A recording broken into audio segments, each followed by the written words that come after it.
Hey all, Zook here, back with part 13, Scholar the First in damageless route. This one is going to end up being a bit of a long video since we'll kill both of the bosses in Iron Keep and then we're also going to unlock the second DLC. And I'm actually going to end up showing you 3 different ways that you can go about getting that second DLC key. So all in all, video is going to be a little over half an hour. But starting the run through the area, we kill the guy on the bridge, and then there's going to be 3 more soldiers in this room. So the one that I just killed that comes in from the far side of the room. Then there's going to be one guy coming down the stairs here who's a melee guy, so you shoot him a couple of times. And then an archer drop down, and you're going to want to kill him. And these Elan Knights, you do not want to get within melee range of them. Their attacks are just stupid quick. You don't want to deal with them. So I know you might be not using the bow nearly as much as I do throughout your playthrough, but this is one area where you really do want to use the bow. One other thing that you can be doing just to make your life a little bit easier in this area is if you equip the stone ring. The stone ring is going to reduce their poise enough that every single hit of an arrow will stagger. But then we come over, talk to Madrigal, buy a few charcoal pine resins, buy a few black fire bombs, and then you might also want to buy some green blossoms. We're going to end up coming back here before we do the frigid outskirts to buy those green blossoms, but you can buy them now, or at least buy a few, since you got a little bit of money. And you'll notice with these Elan Knights, a headshot and a regular shot will do it. And every once in a while, the sound of you killing the Elan Knight at the end of the illusory wall is going to attract one of them to come running in.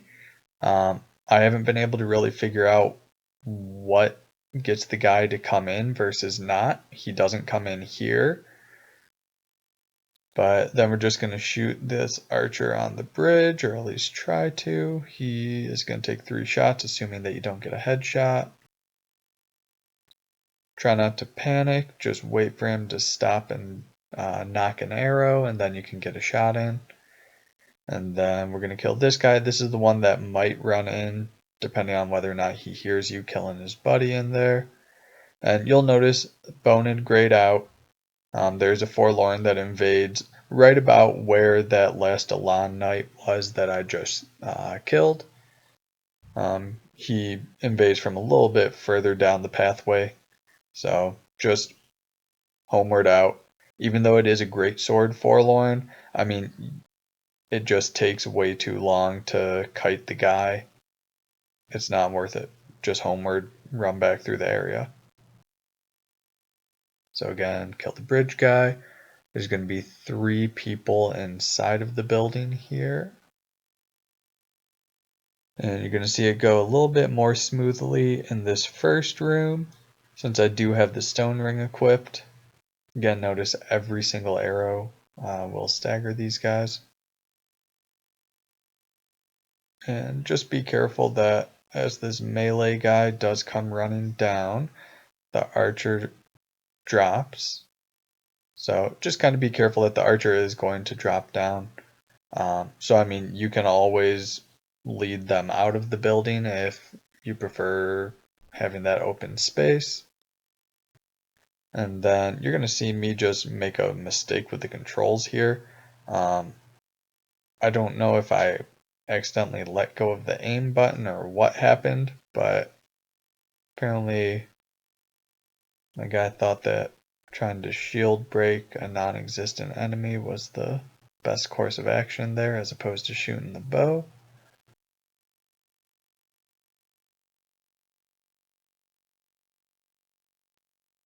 And then we're going to kill these guys. So now we're right back to where we were when the Forlorn invaded. And he doesn't invade again. So we're good. To come back here, shoot this guy down by the first lever. And then I'm going to equip the poison arrows because I want to kill the first Elan captain, this one who's in front of the Smelter Demon's boss fog. If you angle yourself, well, position yourself so that you're kind of behind the pillar, then he can't see you and he won't shoot arrows your way, even if he does shoot arrows. So their great arrows track, but you can pretty easily see them coming and strafe them. So it really isn't terrible to deal with if they do shoot the arrows at you.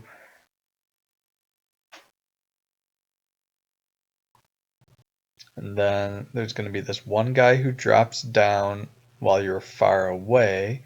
And then as you get closer, so as you pass past this bridge that hasn't had either side lowered yet. Let's see, so I'm going to go past the bridge. And at this point, another Elan Knight is going to aggro to me from up where the first one just ran down. So you can see him running along the top, just dropped down. We're just going to kill him. And then we're going to lower this first lever. Although before we lower the lever, I personally like to kill this Elan captain. He will shoot one arrow at you if you go to pull the lever.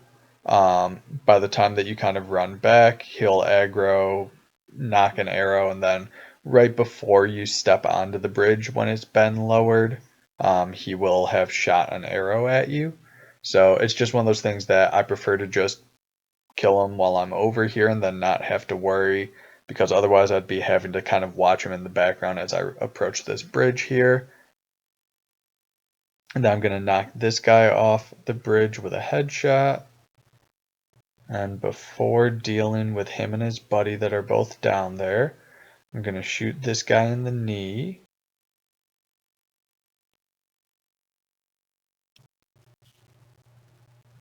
And it's going to take a few shots to actually get it to line up. But once you do get it lined up, there it is. Once you do get it lined up, again, it's going to be 4 poison arrows to poison an Elan captain, and then the poison will do all the work for you. Kill those 2 guys up by the Pharaoh's contraption. If you get through the Smelter Demon boss fog quickly enough, you don't have to kill those 2 guys up by the contraption, but I like to take my time and make sure that everything's set up. So again, if you do a bright bug and have your dung pies and rotten pine resin applied and all that stuff taken care of all the way before you drop down, then sure, you don't need to kill the guys by the contraption. But as you see, taking my time, set up the dung pies in the inventory. I'm going to use a bright bug, and then I'm going to use a rotten pine resin. And actually, as I'm rewatching this, I believe that this actually means that I forgot to buy the 3 bright bugs after killing the Duke's Deer Freya. So, just one of those things that I know I've mentioned it once or twice, but make sure that you buy as many bright bugs as possible. You'll notice I had the rotten pine resin equipped as I entered the fight and gotten as many sword hits as I could before the first phase transition. I do that not necessarily because the sword is going to poison him, but more so just because I want to build up poison so that one poison arrow actually finishes the job, as opposed to trying to pepper him with like 6 or 7 poison arrows before it actually poisons him. The dung pies I throw during the second phase transition. And then you see me here, because I got backed into a corner, I did end up taking some damage from his aura of flame. It's really easy to take damage from his flame aura if you back yourself into a wall. So if I hadn't killed him there, I actually probably would have taken damage again. So my best advice for fighting the Smelter Demon is you actually, it seems counterintuitive, but you want to stay as close as possible to him without proccing the flame aura. But now we're going to rest at the bonfire. The bright bug still applies for a little bit longer. And we come down here to get the Ring of Blades +1. And we just kind of strafe the Smelter Demon when he does his dash attack that you just saw, or this charged up poke. Those are his two attacks that can be strafed, right? You see me strafe it again. This time, I wasn't positive that I was on his right side enough, so I did roll. And then any other attack that he starts out with his sword, where he kind of like puts it behind him to swipe, then you're going to want to roll. So, right, puts it behind him to swipe. And that combo can range anywhere from 1 to 3. And you're just going to want to roll every single piece of it. And then make sure that you equip that Ring of Blades +1. And then you're just going to come on through. And if you had already gotten the chunks from the poison pool, then you would have a +10 black bow at this point. So doing these normal body shots, I'm pretty sure that 2 shots actually would end up killing them if you would upgrade your bow to +10. But you're just going to kind of see me go through this area here, nothing too special about it. There is a possible Forlorn invasion. So after you kill this Ironclad and walk forward, Forlorn can possibly invade right about now. So I should have had the bone out to double check. I mean, as soon as you see invaded by Forlorn on the screen, you're just going to cast homeward. So it's not like it would take that long to do. But knowing that we don't have Forlorn, we're going to come on through, kill those 2 Elan Knights. And there's going to be 1 more Elan Knight and then 3 Ironclads that we want to get rid of to make our journey safe. The first Ironclad's over here to our right, and there's 1 far away on the left side. This one is kind of the only optional kill out of all of them, just because if you feel comfortable having him chase you to this next fog gate, you don't have to kill him right now, but I do. Third Ironclad is over here. Shoot him a couple of times, and then hopefully if you timed it right, then the fire will kill him. And then we have to walk up the stairs, shoot this Elan Knight once, and then we back off, because if we stayed on the stairs, then we'd get shot by at least one of the Elan captains in this area. So we just killed this Elan Knight.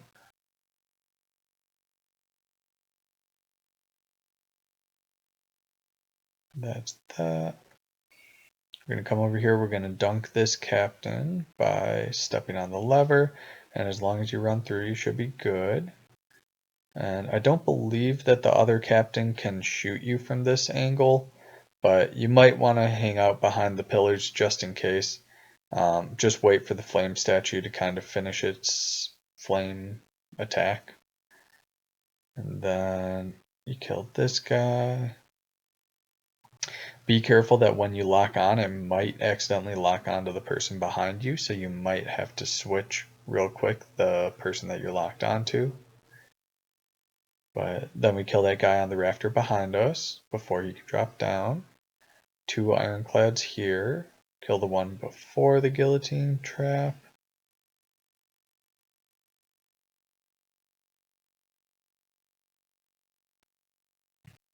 And then we're going to raise up the guillotine trap, and it'll take, I believe it's 12 seconds to drop.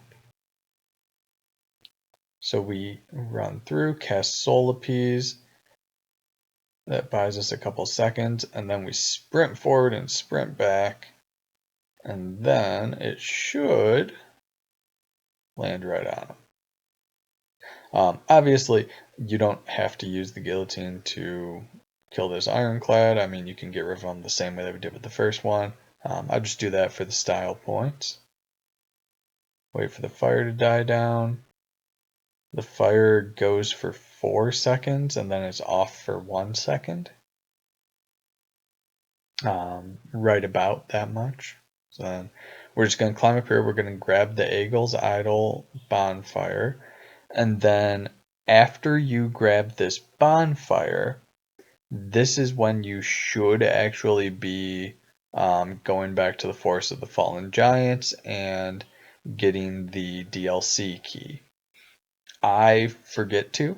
So again, I light the bonfire, come up here, turn off the flames. This part's crucial. Turn off the flames. And then I go straight to the boss here when I should have gotten the DLC key. But we'll talk about the DLC key at the end of the video when I do remember that I need it. As far as the boss approach, once the flames are off, you can just lure this ironclad up here. And then just run around him. And he shouldn't chase you all the way down here. I mean, he will step out of the building, and you can always kind of turn back around and double check that he's not following you. But yeah, see, he's just kind of walking, but he stops at the edge. Then I'm going to make sure that I have the poison arrows equipped because we are going to poison the old Iron King. Then we go in. He'll take 5 arrows to poison. And we're looking for him to do his laser attack, which he does open up the fight with the laser attack, which is perfect. Because when he does the laser attack, that's when we can get a bunch of damage in with the rapier. Pretty much every other attack when he's doing some sort of flame breath, I mean, you can stand next to him and make the fight go quicker, but it is a little bit less safe when he does the flame breath. So you can just hide back here behind this little corner. Anytime that he goes under the lava, run back towards the entrance and he'll pop out. You run back to your safe spot, pepper him with arrows a couple of times, assuming that he's doing the flame breath. Make sure that he stays within eyesight because he will, he tries to do the laser attack again. So we just finish him off with the rapier. Really straightforward fight. That's if he goes under, I believe, more than 3 times, if he goes under the lava, then he'll always actually spawn back by our safe spot. But I mean, if that ends up happening, just make the safe spot over by the entrance and it'll be fine. So, super easy fight. We come down here, talk to Aldia, and also make sure that we light the primal bonfire after he goes down, because spawning Aldia doesn't actually light that bonfire. And then I go into the DLC because obviously I wasn't thinking, but I got distracted by the hits on the smelter demon.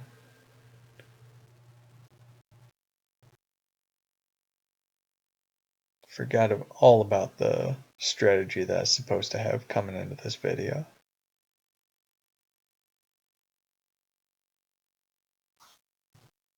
And like I had mentioned at the start of the video, there are going to be 3 total ways that I show you for how to get the DLC key. The first one is actually, in my opinion, the worst way. Maybe the medium way, but definitely not the best way of going about it. If you are at your best possible skill while playing the game, that is. So the way that I'm going to show you here that got recorded with this character at this time was coming down here, casting fall control, and then we're just going to go through the area and kill all 4 of the flame salamanders, which again is not ideal. It takes the longest because you're having to kill all 4 of the salamanders, and there's a lot more margin for error with this method, just because, again, the more enemies that you have to deal with, the higher margin of error. And so after we kill that first one, with fall control still on, we drop down. I like to grab the hawk ring when I come this way.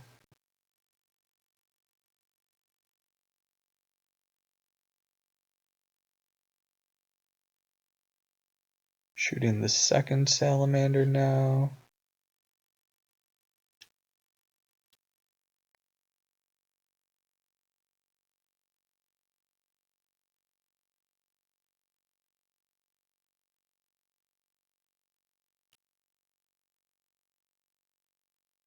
And then for the third salamander, sometimes he's wandered all the way up here, so don't just run blindly down. But more often than not, he's kind of chilling in this spot. You'll shoot him a couple of times. Just be careful because he can rear up and do his flame breath attack, or he might try jumping and lunging straight at you. These enemies are extremely unpredictable, in my opinion. So just be careful. Let's play it safe. Once he's down, you're going for the fourth one. This fourth one, the AI just kind of flips out for whatever reason. And sometimes you can shoot it from this far away. I don't end up getting so lucky. It doesn't really come out enough. Urine doesn't work on it. I try to do it in this video just to see if either that would work or if urine would at least open up the door that's off on the side. But no luck with it.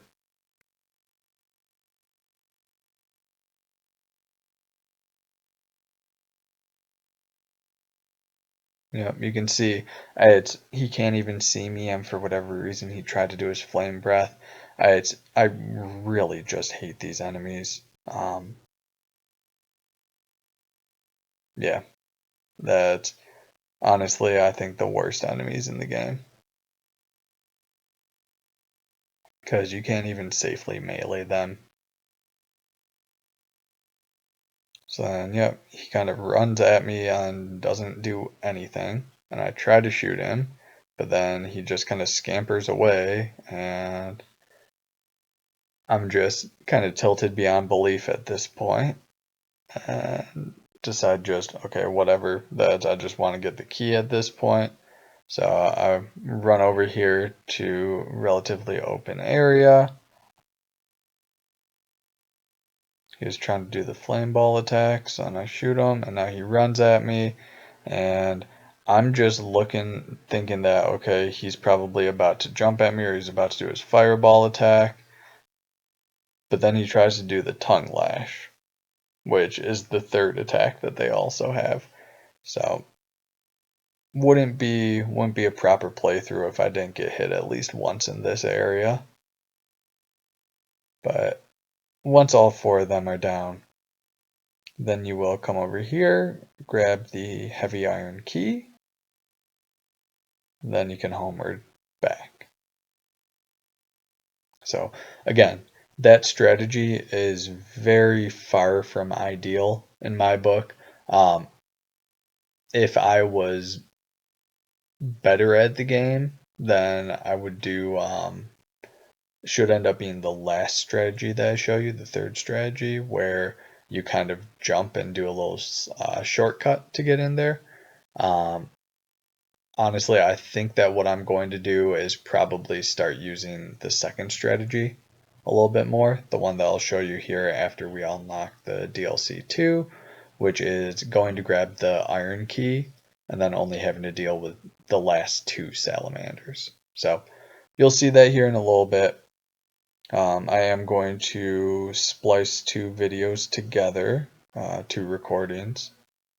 But before we get to that second recording where I show you the other two methods, we're just going to run on over to the DLC and light up that bonfire, because the next video, if you don't stick around to watch the other methods, The next video is going to be all about just running through the second DLC and picking up a bunch of the bonfires there and kind of making sure that we have some of the key items like the tower key and making sure that we're kind of all the way down to Fume Night, even though we don't actually fight that boss by the end of next video.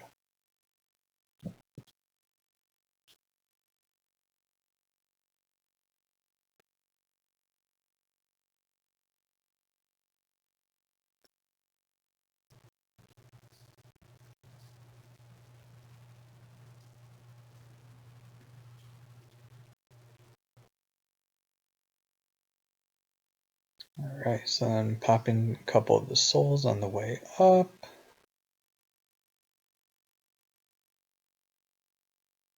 And then before we hop onto the huge iron chain to make our way over, we do need these smelter wedges to make Fume Knight fight a lot easier. But then, yeah, just kind of gonna go ahead, run over here.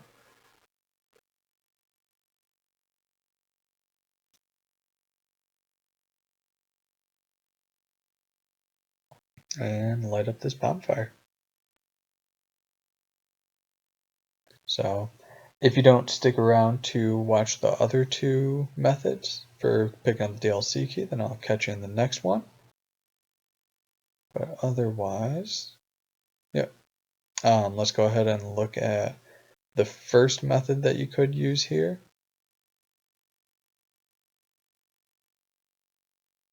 So you'll notice the soul count is actually a lot higher at this point. This is after I've already leveled up the character quite a bit. This is actually I've at this point already recorded almost all of the bosses. I think only like the very final DLC bosses are the ones that still haven't been recorded. So the character's a little bit more leveled up. So just don't mind that. It will look like an easier run through of the areas because of it. But for the first strategy that you see here, and I guess the second overall strategy, this strategy is going to be what I would call the iron key strategy. So what you're going to have to do, you're going to have to kind of clear out this first room, the one before Madrigal. Obviously, you would want to do it a little bit more safely than I am. I am just kind of trying to show, okay, this is the general route that you would take to do this method. But dealing with those four guys, come over here to this first flame statue, grab the iron key. This iron key opens up that door that is right next to the last giant boss arena. And that's what we're going to take to go ahead and grab that DLC key. So we head on back to the Forest of the Fallen Giants.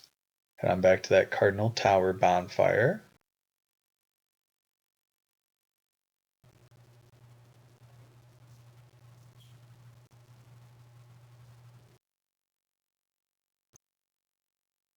And then again, I'm just going to kind of treat this like I am going to the last giant boss fog at the quickest route possible.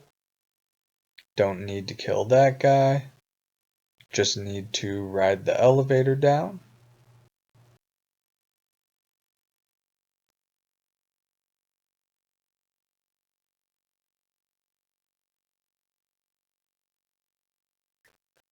And then shoot this guy. And now open up this door. Now, I like this method a little bit better, but to be quite honest, I need to test this out a lot more. I did this method once off camera and then I recorded it once. As you can see, so I poisoned the one that's far away, and then the one salamander that I guess salamander 3 from the previous video, he just randomly kind of runs up and aggroes, but then he doesn't do anything. So I don't know if he actually can see you. This happened both times that I did this, where he aggroed and then just kind of stood there while the other one was shooting fireballs. The fireballs can hit you if you aren't being careful about it, but if you just kind of stay here, yeah, he both times aggroed up here, and then he did shoot fireballs at me the previous time when I didn't record it, but all that you have to do is just kind of roll out of the way and you'll be fine. And then with those two guys down, you can come over here, grab the DLC key, and then homeward out. So saves you a couple of minutes. You will have to double check that it's as safe as I think that it should be.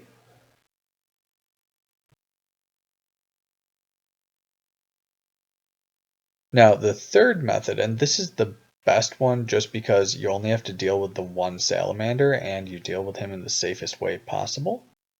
You come out here, kill the guy that guards the witching urns, cast fall control so you don't take fall damage, cast yearn to deal with these two infantry guys that are down underneath you, and then you're going to jump across to where the giant lord boss fog kind of is.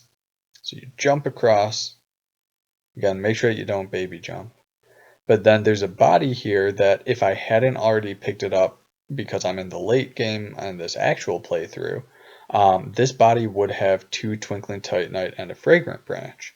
It's actually something that speedrunners use to get an early Fragrant Branch for getting to Najka. Obviously, we don't do it just because you would take some fall damage if you did it earlier in the game, but you should just be able to kill, so there's 3 total infantry and then an ironclad to get down here. And again, picking up the 2 Twinkling Titanite from that corpse can just let you upgrade that staff a little bit sooner, save you a little bit of time on the Giant Lord so that you don't have to drop down and homeward on that. But then this is the only salamander that we have to deal with in this route. And as you can see, pretty straightforward. Now we do the jump, which, as you see, is, for me, not consistent. What you're supposed to do, so you're supposed to jump kind of on the late side. From what I can tell, you're supposed to come at this angle where it's like facing slightly to the right, where it's facing at, so rather than a 12 o'clock straight on run through at where the edge of the iron rebar is, you're going to want to kind of angle yourself so that you're facing at like a 12-10 angle almost, right? Where it's not straight forward, but it's a little bit angled to the right. And that seems to be, if you angle yourself correctly and then jump late, then it's supposed to work.